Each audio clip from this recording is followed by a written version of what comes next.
Pada zaman dahulu, hiduplah sepasang suami istri di negeri antah berantah. Mereka tidak punya anak, tapi sangat menginginkan seorang bayi perempuan. Setelah beberapa waktu, sang istri pun mengandung. Pada suatu hari, saat sang istri itu melihat keluar jendela, dia melihat kebun selada yang cantik milik tetangganya. Sejak saat itu, dia selalu membayangkan dirinya memakan selada itu. Aku akan mati jika tak memakan selada itu. Sang istri tidak mau makan dan badannya pun menjadi kurus. Hingga suatu hari, suaminya menjadi sangat khawatir. Sang suami berjanji akan membawakan seikat selada untuk istrinya. Jangan khawatir sayang, aku akan pergi dan membawakanmu selada. Tapi kau tahu, itu sangat berbahaya. Rumah tetangganya itu adalah milik seorang penyihir. Dan kebun itu dikelilingi oleh tembok yang tinggi. Tak seorang pun yang berani masuk ke sana. Sang suami mengumpulkan segenap kekuatannya dan memanjat tembok. Dia memasuki kebun dan memetik segenggam selada.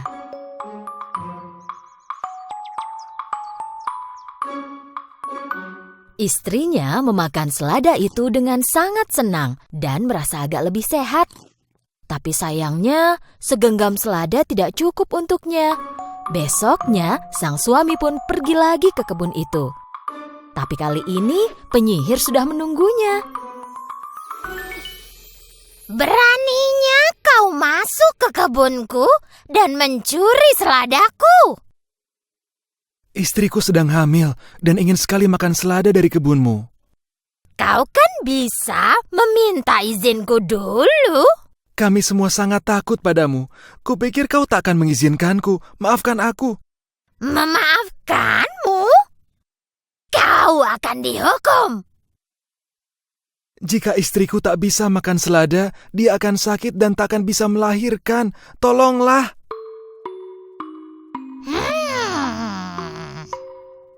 Bagaimana kalau kita buat kesepakatan? Kau bisa ambil selada sebanyak yang kau mau, tapi hanya dengan satu syarat. Begitu bayimu lahir, kau akan menyerahkannya kepadaku. Karena ketakutan, sang suami segera menerima kesepakatan itu. Setelah beberapa bulan, bayi mereka pun lahir. Tak lama kemudian, sang penyihir datang dan membawa pergi bayi itu. Dia menamainya Rapunzel. Karena jenis selada yang dimakan oleh ibu sang bayi itu bernama Rapunzel.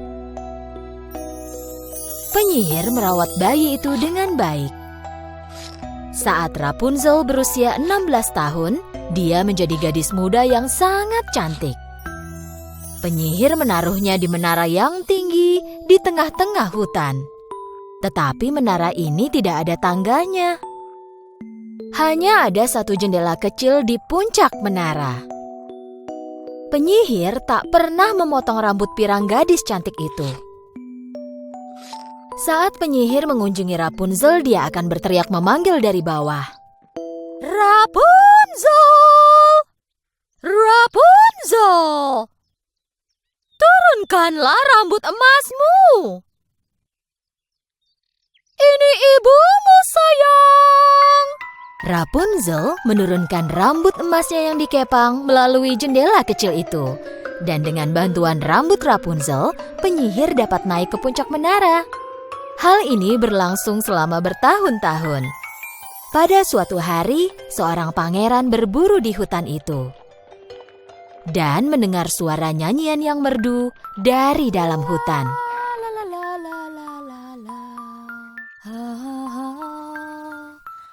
Suara yang sangat merdu. Pikir pangeran, lalu mengendarai kudanya mencari suara yang indah itu. Ketika dia tiba di menara tempat Rapunzel tinggal, dia melihat ke kiri, lalu ke kanan, tapi tak melihat ada tangga atau apapun untuk bisa naik ke puncak menara.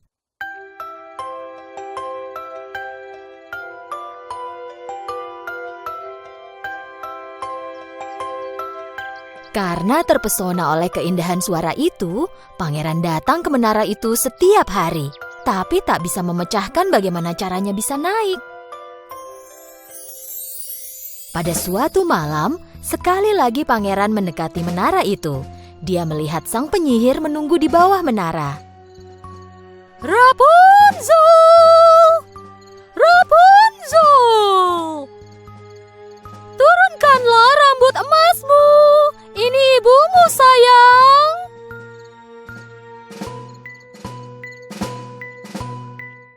Rapunzel menurunkan rambut emasnya yang dikepang melalui jendela kecil itu.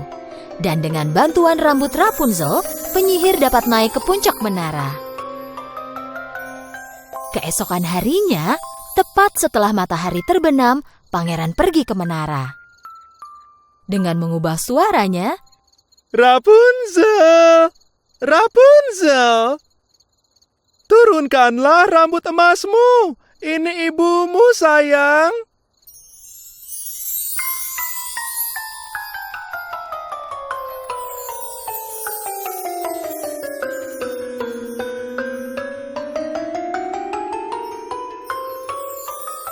karena pertama kali dalam hidupnya melihat orang selain ibunya, Rapunzel sedikit takut. Kau bukan ibuku, kenapa kau datang kemari? Kau tak perlu takut. Aku mendengar nyanyianmu dan jatuh cinta dengan suaramu. Aku hanya ingin melihat siapa pemilik suara itu. Rapunzel menyukai ucapan sang pangeran dan rasa takutnya pun hilang. Untuk sesaat, semuanya berjalan lancar dan penyihir tidak menyadari apapun. Akhirnya pada suatu hari, pangeran melamar Rapunzel. Apa kau mau menikah denganku? Rapunzel menerima lamaran pangeran tampan itu dengan sangat senang.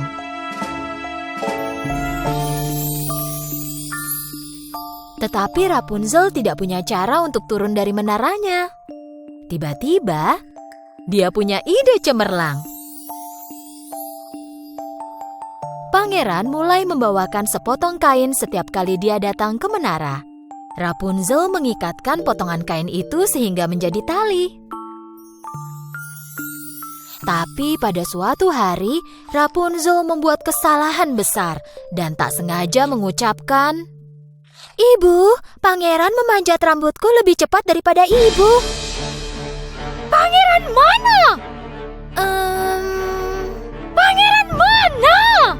Saat itulah penyihir menyadari bahwa ada yang mencurigakan dan mulai membentak Rapunzel. "Kenapa kau tega mengkhianatiku? Aku hanya berusaha melindungimu dari kejahatan dunia ini." Karena tak bisa menahan murkanya, penyihir tiba-tiba memotong rambut emas Rapunzel yang indah.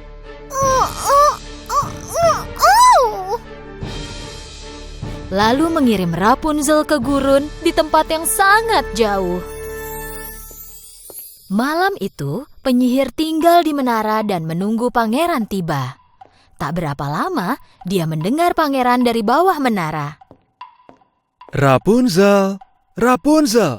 Turunkanlah rambut emasmu. Ini aku, pangeran. Penyihir menurunkan rambut Rapunzel yang dipotongnya. Tanpa tahu apa yang menunggunya, pangeran mulai memanjat. Saat tiba di puncak, dia melihat penyihir dan bukannya Rapunzel. Pangeran menduga telah terjadi sesuatu yang buruk. Saat penyihir mulai menyerangnya, sang pangeran terdorong ke belakang dan jatuh dari menara.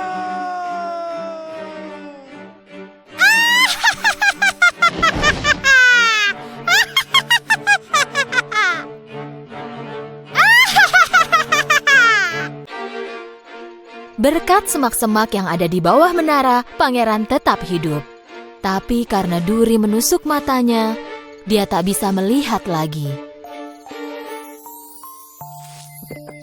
Pangeran yang buta itu terus berjalan mengitari hutan, mencari Rapunzel sambil menangis. Dia makan tanaman dan buah yang tumbuh liar yang ada di hutan. Dia berjalan sangat jauh, sehingga akhirnya tiba di gurun tempat Rapunzel tinggal. Dan tiba-tiba terjadi sesuatu yang tak terduga. Pangeran mendengar suara nyanyian yang merdu. Dia langsung mengenali pemilik suara itu. Ini suaranya Rapunzel. Dia mulai berjalan ke arah suara indah itu. Dia berjalan sambil berteriak, Rapunzel! Rapunzel! Rapunzel! Rapunzel juga mengenali suara pangeran. Pangeranku! Rapunzel berlari ke arah pangeran. Pangeranku! Akhirnya mereka pun bertemu. Setelah melihat pangeran, Rapunzel memeluk pangerannya dan menangis bahagia. Air mata Rapunzel membasahi mata pangeran. Dan tiba-tiba terjadi mukjizat. Dan mata pangeran terbuka. Dia bisa melihat lagi. Melihat hal ini, Rapunzel senang sekali.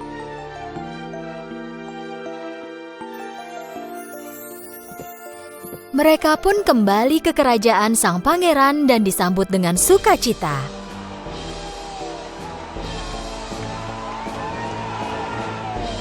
Dan mereka hidup bahagia selamanya.